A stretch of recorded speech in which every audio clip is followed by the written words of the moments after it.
नमस्कार दोस्तों, मैं हूं धीरज कुमार और आप देख रहे हैं मैट्रिक गुरुजी। दोस्तों, मैट्रिक गुरुजी में आप तमाम दोस्तों का मैं तहे दिल से शुक्रिया अदा करता हूं।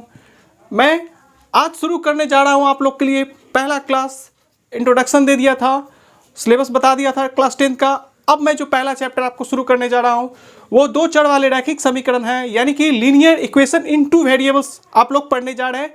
ये हिंदी मीडियम वाले बच्चों के लिए है, खासकर बिहार बोर्ड के बच्चों के लिए। अगर अदर स्टेट के बच्चों को ये सिलेबस में अगर है तो वो भी पढ़ सकते हैं, आसानी से हर चीज़ इनको समझ में आएगा।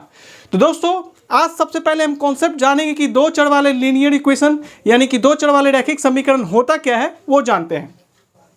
एक ऐसा समीकरण जो ax plus B Y plus c is equal to 0 के रूप में हो, मतलब इस फॉर्म में हो, तो उसको हम बोलते हैं दो चर वाले रैखिक समीकरण। इस रूप में होना चाहिए दोस्तों, ठीक है। रैखिक समीकरण कहलाता है दो चर वाला। यहां पे जो a, b और c जो होता है वो रियल नंबर होता है, वास्तविक संख्या होता है, ठीक है। वास्तविक संख्या होता है और a और b कभी भी 0 नहीं हो सकता है। a और b कभी 0 नहीं होगा। दो चर वाला रैखिक समीकरण होने के लिए यहां पे जो ये है, और दो चर वाला रैखिक समीकरण का अगर सामान्य फॉर्मूला पूछेगा अगर आपको ऑब्जेक्टिव के एग्जाम में, तो x plus B Y plus c equal to 0 लिखिएगा। यहाँ पे देखिए मैंने बताया है कि a नॉट इक्वल टू 0 और b नॉट इक्वल टू 0। इसका मतलब क्या होगा, अगर आप यहाँ पे a का मान 0 बैठाएंगे दोस्तों तो देखिए क्या होगा, b का मान अगर 0 बैठाइएगा तो क्या होगा वो देखिए, ये 0 बन जाएगा, ये 0 बन जाएगा, तो c बराबर क्या बनेगा 0। तो दो चर वाला रैखिक समीकरण होने के लिए a और b कभी भी 0 के बराबर नहीं आना चाहिए। एकदम फिक्स कंडीशन है, ये आप दिमाग में बैठा लीजिए। आपको एग्जाम में कंफ्यूजन करने के लिए a का मान 0 दे देगा और बोलेगा, ये लिख देगा, आप बोलेगा कि ये दो चर वाला रैखिक समीकरण है कि नहीं है। तो आपको क्या करना है, अगर a 0 दे देगा तो ये पोर्शन तो टोटल 0 हो जाएगा। तो यहाँ पे y और चर क्या होता है वो जानिए, x y z ये आपका चर है जिसके बारे में हम नहीं जानते हैं। जो अननोन राशि होती है वो आपका चर राशि कहलाती है। और ए बी सी जो है दोस्तों, यहाँ पे ए बी और ये जो सी है कोई ना कोई आपको नंबर के रूप में देगा। एग्जाम्पल से मैं आपको समझाऊंगा। तो इस रूप में जो भी समीकरण दिखे वो आपका दो चर वाला रैखिक समीकरण कहलाता है। अब इसका मैं आपको एग्जाम्पल देता हूं।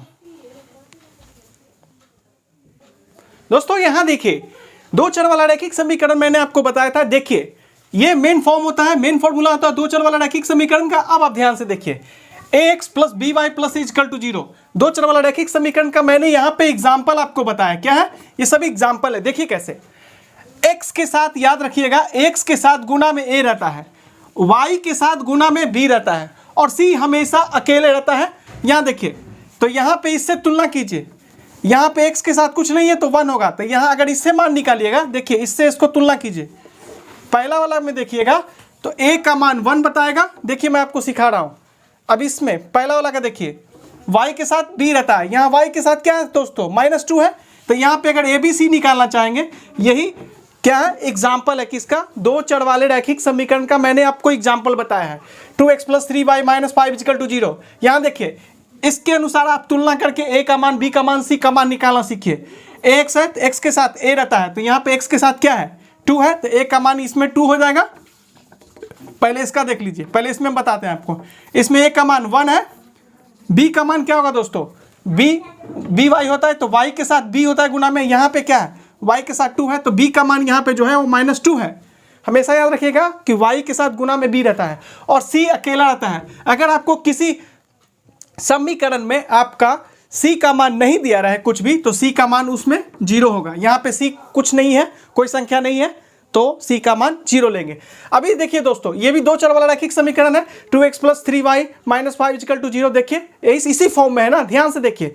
अब इसी को दोस्तों मैंने एरो देख के ऐसे लिख दिया है। आपको एग्जाम में अगर ऐसे लिखा रहा है तो ये मत समझिए कि दो चर वाला नहीं। क्यों, क्योंकि c जो है दोस्तों, c को उस साइड ले जाके फेंक दिया गया है। तो 5 माइनस में तो उधर जाके प्लस बन जाएगा, ये -3 तो उधर चला जाएगा तो प्लस बन जाएगा। देखिए ये -4 है, उधर चला जाएगा, ट्रांसफर होकर बराबर की उस साइड जाएगा तो साइन चेंज हो जाता है। देखिए +4 बन गया, -10 था तो उस साइड चला गया, छलांग लगा के बराबर के, तो +10 हो गया। तो ये दो चर वाला रैखिक समीकरण का एग्जाम्पल है। अगर आप इससे तुलना करके ए बी सी निकालना जानते हैं, अगर जानेंगे तो आपको बहुत आसानी होगा। अब इसमें बात करते हैं सेकंड में। देखिए ये वाला इसमें ए क्या होगा, इससे तुलना कीजिए ए एक्स, तो x के साथ क्या रहता है, a रहता है, तो x के यहाँ पे क्या है दोस्तों, गुना में 2 है, तो इसमें अगर a का मान निकालेंगे दोस्तों तो 2 होगा। फिर देखिए y के साथ क्या रहता है, गुना में b रहता है। अब इसमें आइए y के साथ क्या है, 3 है, प्लस में है तो लिखने की जरूरत नहीं है, लेकिन माइनस रहेगा तो लेना पड़ेगा। तो y के साथ यहाँ +3 है गुना में, तो इसमें b का जो मान होगा दोस्तों वो +3 होगा, प्लस लिखना जरूरी नहीं होता है। और c का मान क्या होगा दोस्तों, देखिए आप ध्यान से, c अकेला रहता है, यहाँ देखिए c की जगह पे क्या है -5 है, तो c आपका इसमें -5 बनेगा। मैं आपको ABC निकालना साथ साथ सिखा रहा हूँ तो आपको कम कॉन्सेप्ट आपका पूरा क्लियर हो जाए। फिर देखिए अगर इसमें आप देखते हैं तो x के साथ कोई चीज़ गुना में नहीं है तो याद रखिएगा कि गुना में 1 छुपा रहता है और एक दिखाया नहीं जाता है गुना में, ठीक है। तो अब इससे तुलना कीजिएगा, तो इसमें एक क्या है, x के साथ 1 गुना में है तो a का मान इसमें 1 हो जाएगा। अब यहाँ पे देखिए y के साथ क्या रहता है b, तो यहाँ पे y के साथ क्या है -2 गुना में, तो यहाँ पे जो b का मान होगा वो -2। याद रखिएगा कि माइनस रहे दोस्तों तो लेंगे, ये b को बताएगा दोस्तों। और c देखिए यहाँ पे क्या है, c -3 है। तो दोस्तों दो चर वाला रैखिक समीकरण आपको बताया x + by + c = 0, उसी का मैंने आपको एग्जाम्पल दिया। आपको ऐसे भी लिखा रख सकता है किताब में या ऐसे भी लिख सकते हैं, क्योंकि अगर संख्या माइनस है, अगर संख्या को उधर फेंक देंगे, सी अगर उस साइड रहेगा, बराबर की उस साइड रहेगा, तो इस फॉर्म में लिखा रहेगा दो चर वाला रैखिक समीकरण। उम्मीद करता हूं कि दो चर वाला रैखिक समीकरण का कॉन्सेप्ट आपको समझ में आ गया होगा। अब चलते हैं अगले कॉन्सेप्ट पे। दोस्तों देखिए आप ध्यान से, दो चर वाले रैखिक समीकरण का हल, दो चर वाले रैखिक समीकरण का हल क्या होता है पहले वो जानिए आप। यदि दिए गए दो चर वाले रैखिक समीकरण में x और y का मान रखने पर बायां पक्ष और दायां पक्ष यानी कि लेफ्ट हैंड साइड और राइट हैंड साइड अगर बराबर हो जाता है, कोई दो चर वाला रैखिक समीकरण दिया रहेगा। देखिए कैसे, ये दो चर वाला रैखिक समीकरण है, इसमें बायां पक्ष ये रहा और दायां पक्ष बराबर की उस साइड वाला होता है। अगर x और y का ऐसा मान रखेंगे कि बायां पक्ष और दायां पक्ष बराबर हो जाए, तो x और y का वह मान इस दिए गए दो चर वाले रैखिक समीकरण का हल कहलाएगा। देखिए दोस्तों कैसे, अपने मन से पुट कीजिए, मान रखिए x का मान 1 लिए, y का मान भी 1 पुट किए बायां पक्ष में। बायां पक्ष अगर x का मान 1 और y का मान 1 पुट करने पर, इस दो चर वाले रैखिक समीकरण में x का मान y का मान 1 1 पुट करने पर अगर बायां पक्ष और दायां पक्ष बराबर हो जाता है, यह जो x बराबर 1 y बराबर 1 जो होगा, इस दो चर वाले रैखिक समीकरण का हल कहलाने लगेगा। कैसे, देखिए ये बायां पक्ष है आपका, एक समझ लीजिए कुछ नहीं है, दो चर वाला रैखिक समीकरण का हल कुछ नहीं होता है, बस सिंपल में समझ लीजिए आप, ये दो चर वाला रैखिक समीकरण है। अपने मन से कोई भी मान x का और y का मान अलग अलग लीजिए, हम दोनों को बराबर लिया है। अगर ये दोनों तरफ बराबर कर देता है ये मान x और y का मान, तो ये हल हो जाएगा इसका, ठीक है। देखिए कैसे, 2x प्लस क्या है दोस्तों 3y है। बायां पक्ष लिए, अब बायां पक्ष का मान निकालिए, 2x का मान 1 लिया है मैंने, प्लस अपने मन से लेके देखना है। अगर ये बराबर कर देगा बायां पक्ष और दायां पक्ष को रखने पर, तो ये जो होगा x का मान और y का मान, ये दिए गए दो चर वाले रैखिक समीकरण का हल कहलाएगा, ठीक है। समझ गए होंगे। अब y का मान 1 पुट कीजिए, तो 2 बन जा 2, अब प्लस है बीच में, 3 बन जा 3, क्या दिया दोस्तों 5 दिया, बायां पक्ष क्या दिया 5 दिया, x का मान 1 पुट किए, y का मान 1 पुट किए, और दायां पक्ष भी क्या है आपका, देखिए 5 है ना। अब बताइए आप, बायां पक्ष और दायां पक्ष बराबर आया कि नहीं आया, किसके वजह से आया, तो x का मान जब 1 पुट रखें और y का मान जब 1 पुट किए, ये दो चर वाले रैखिक समीकरण में जब इसका मान रखें और ये दोनों तरफ बायां पक्ष और दायां पक्ष को बराबर कर दिया, इसका मतलब यह है जो x बराबर 1, y बराबर 1 किसका, ये दिया गया है इसका, यानी 2x प्लस 3y = 5, ये दो चर वाला रैखिक समीकरण का हल होगा। क्यों होगा दोस्तों, क्योंकि ये जो x का मान 1 है, y का मान 1 है, जब हम इसे पुट कर रहे हैं तो बायां पक्ष और दायां पक्ष को बराबर कर रहा है, यानी दो चर वाले रैखिक समीकरण के बायां पक्ष दायां पक्ष को अगर मान बराबर करता है, तो वो जो मान होता है वह दिए गए रैखिक समीकरण का हल कहलाने लगता है। समझ गए बात क्या होता है। अब चलते हैं आगे।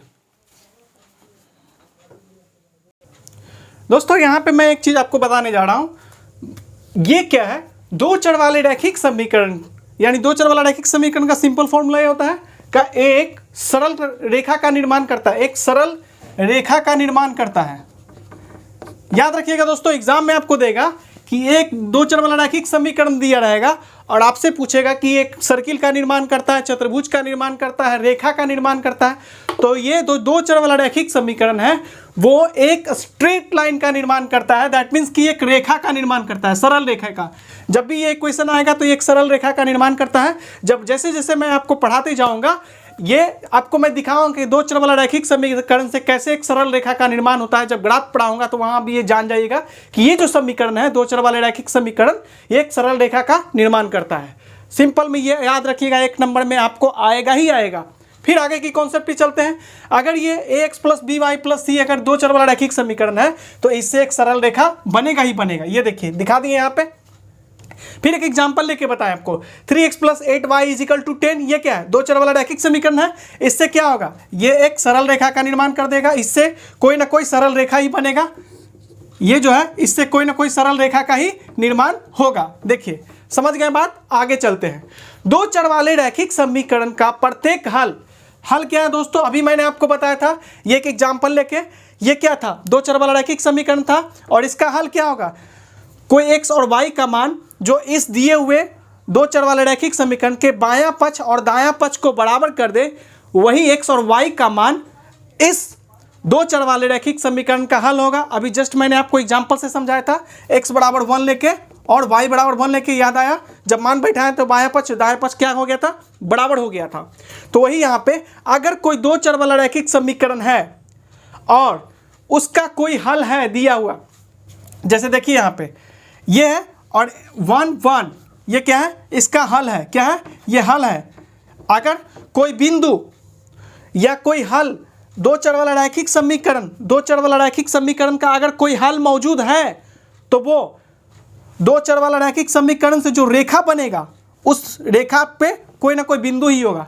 अगर मान लीजिए दोस्तों ये क्या है? दो चर वाला रैखिक समीकरण का प्रत्येक हल उसको निरूपित करने वाली सरल रेखा पर, तो दो चर वाला रैखिक समीकरण तो ये होता है, क्या होता है? यही होता है ना। और इसको ये किसको निरूपित करता है?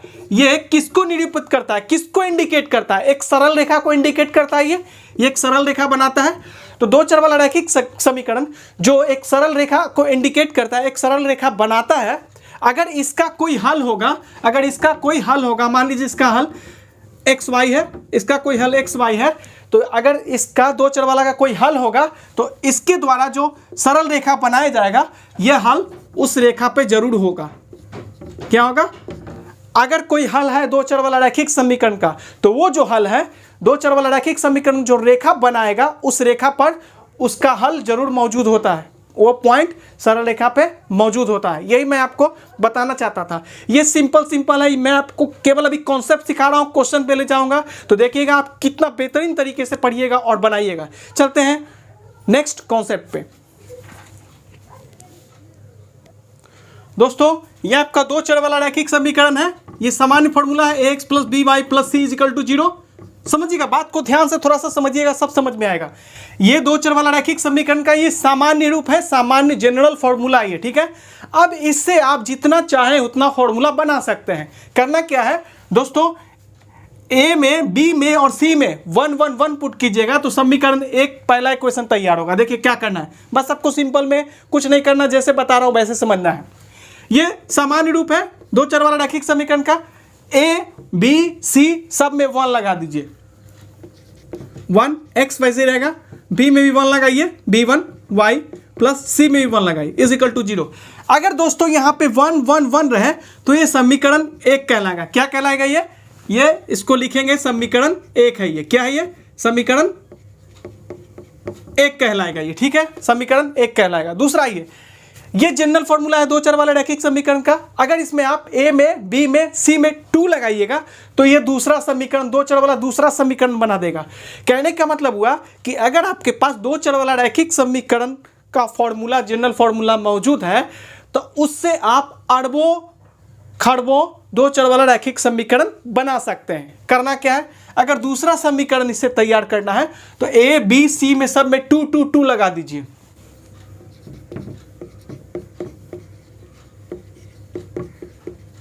Equal to 0।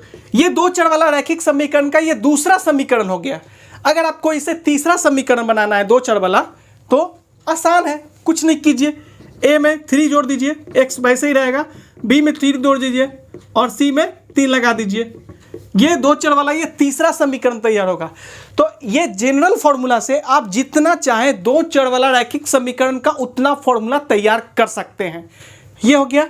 अब मैं जो आपको बताने जा रहा हूं वो आप ध्यान से समझिएगा, ठीक है। दो गो रैखिक समीकरण, दो चर वाला दो गो रैखिक समीकरण, एक रैखिक समीकरण ये हो गया दोस्तों और दूसरा ये हो गया। अब रैखिक समीकरण क्यों बोलते हैं वो जान लीजिए। सॉरी मैं आपको नहीं बताया था। दो चर वाला रैखिक समीकरण कैसे हुआ वो जानिए। ये क्या है, ax plus B Y plus c is equal to 0। मैंने थोड़ा सा छोड़ दिया था। यहां पे दोस्तों x वेरिएबल है, चर है, और y चर है। x क्या है, x और y आपका चर है इस जनरल फॉर्मूला में। मैंने शुरू में नहीं बताया था, यहां पे बता देता हूं। x y चर है तो दो को चर हुआ। इस समीकरण में कितना है, जब कोई भी चीज दोस्तों याद रखिए x plus b is equal to नहीं है तो ये समीकरण नहीं कहलाएगा। लेकिन जब इज इक्वल टू कुछ लिख देंगे तब ये समीकरण कहलाएगा। जब इज इक्वल टू नहीं लिखिएगा तो ये व्यंजक कहलाएगा। क्या कहलाएगा, ये व्यंजक कहलाएगा। जब बराबर नहीं रहेगा कुछ। अगर इसमें आप बराबर जोड़ दिए दोस्तों और कुछ लिख दिए तो ये समीकरण कहलाने लगता है, ठीक है। अब समझिए बात को। ये जो था इसमें दो को चर राशि मौजूद था, इसलिए इसको दो चर वाला बोल रहे थे। अब रैखिक समीकरण क्यों बोलते हैं वो समझिए। अगर चर राशि पे पावर, चर राशि के ऊपर घात यानी कि पावर 1 हो, मैक्सिमम पावर 1 हो, न कम हो, एक से न कम हो और न एक से ज्यादा हो, दोनों पर ही। देखिए x पे कुछ नहीं था तो पावर 1 छुपा हुआ था, y पे कुछ नहीं था तो पावर 1 छुपा हुआ था। कहने का मतलब एक ऐसा समीकरण जिसमें दो को चर राशि मौजूद हो और दोनों चर राशि पे घात 1 जरूर हो, एक से कम ना एक से ज्यादा, एकदम फिक्स्ड। याद रखिए कि +1 होना चाहिए। देखिए +1 है दोनों पर, x पे भी और y पे भी, तो इसलिए इसको रैखिक बोलते हैं। यानी कि चर राशि पे पावर अगर 1 हो जाए, चर राशि पे पावर अगर 1 हो तो वो रैखिक समीकरण कहलाता है। समझ गए। चूंकि इस समीकरण में चूंकि बराबर है तो ये बराबर के कारण समीकरण कहलाएगा। चूंकि इसमें दो को चर राशि मौजूद है x और y तो ये दो चर वाला हुआ। रैखिक क्यों कहलाता है, क्योंकि चर राशि पे मैक्सिमम पावर 1 होना चाहिए, +1 होना चाहिए, न उससे ज्यादा न उससे कम। समझ गए। अब आते हैं, बात करते हैं। अगर दो रैखिक समीकरण को दोस्तों एक साथ मिला देते हैं, दो रैखिक समीकरण को एक साथ मिलाकर बोला जाता है तो वो रैखिक समीकरण युग्म कहलाता है। युग्म का मतलब होता है जोड़ा। युग्म का मतलब क्या होता है, पेयर।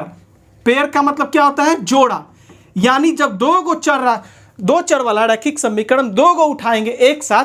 ये देखिए ये पहला रैखिक समीकरण दो चर वाला, ये दूसरा रैखिक समीकरण दो चर वाला। अगर दो चर वाला रैखिक समीकरण दो को एक साथ ले लेंगे, ये एक साथ ले लिए, इन दोनों को एक साथ मिलाकर दो चर वाला अलग अलग है, ये एक हुआ ये दूसरा हुआ, दोनों को अगर दो चर वाला दो को रैखिक समीकरण को एक बार उठा के रख लिए तो वो रैखिक समीकरण युग्म कहलाता है। क्या कहलाता है, रैखिक समीकरण युग्म। दो चर वाला रैखिक समीकरण युग्म। युग्म इसीलिए कहते हैं दोस्तों जब दो को रैखिक समीकरण को एक साथ ले लिया जाता है, एक साथ लेकर बोला जाता है, दो को एक साथ उठाकर बोला जाता है तो वो रैखिक समीकरण युग्म कहलाता है। इतना आपको कॉन्सेप्ट समझ में आ गया होगा। अब चलते हैं अगला कॉन्सेप्ट पे।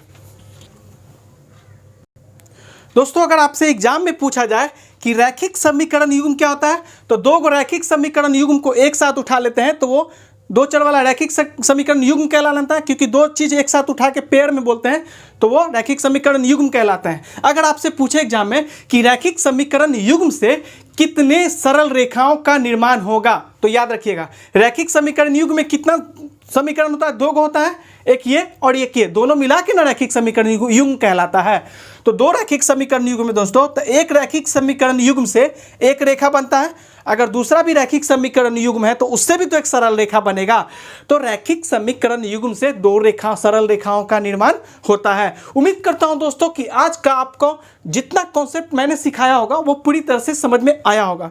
अगर आपको कोई चीज़ समझ में नहीं आती है तो प्लीज़ कमेंट बॉक्स में आप हमें लिख कर बताएं। दोस्तों अगर आपको हमारा क्लास पसंद आता है तो प्लीज़ चैनल को सब्सक्राइब करें दोस्तों, और अपने जितने भी फ्रेंड सर्किल हैं वहाँ तक भी वीडियो को शेयर कीजिए ताकि मैक्सिमम बच्चे फ्री में बोर्ड एग्जाम्स की तैयारी कर सके। मैं आप लोगों के लिए ऑब्जेक्टिव सवाल भी लेकर आऊँगा ताकि 2022 में जो बिहार बोर्ड का 10th लेवल का एग्जाम होने वाला है उसमें आपको बहुत सहायता मिले। तो दोस्तों हम मिलेंगे अगले वीडियो में, तब तक के लिए धन्यवाद। जय हिंद, वंदे मातरम।